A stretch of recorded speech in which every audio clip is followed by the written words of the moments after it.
తమిళనాడులో విజయ్ వచ్చేసరికి లైక్ 100+ సీట్స్ని కొట్టడం లైక్ చాలామంది హ్యాపీగా ఫీల్ అవుతున్నారు. సో ఫస్ట్ ఆఫ్ ఆల్ ప్రతి ఒక్కళ్ళు కంగ్రాచులేట్ చేస్తున్నారు. It's really good thing. ఎందుకంటే కనుక మార్పు అనేది ఉండాలి. బట్ ఇక్కడ చిన్న ప్రాబ్లం ఏంటంటే విజయ్ అద్భుతంగా లైక్ ట్రై చేశాడు. చాలా బెస్ట్ మేనిఫెస్టో తయారు చేశాడు. మంచిగా మెజారిటీ సీట్స్లో విన్ అయ్యారు. కానీ ఎందుకు పవన్ కళ్యాణ్తో పోల్చడం చెప్పండి.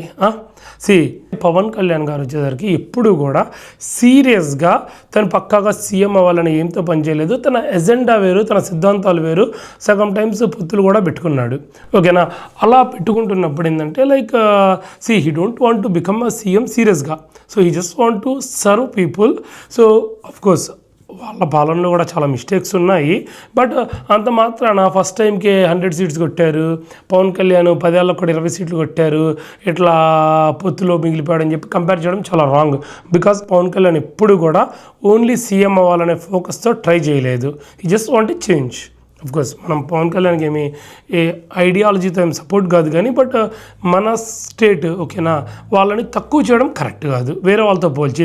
సో వేరే వాళ్ళని అప్రిషియేట్ చేయడం is a really great thing and Vijay did a fantastic job. But వాళ్ళని చూపించి మిగతా వాళ్ళని తక్కువ చేయొద్దు. ఓకేనా, థ్యాంక్ యూ.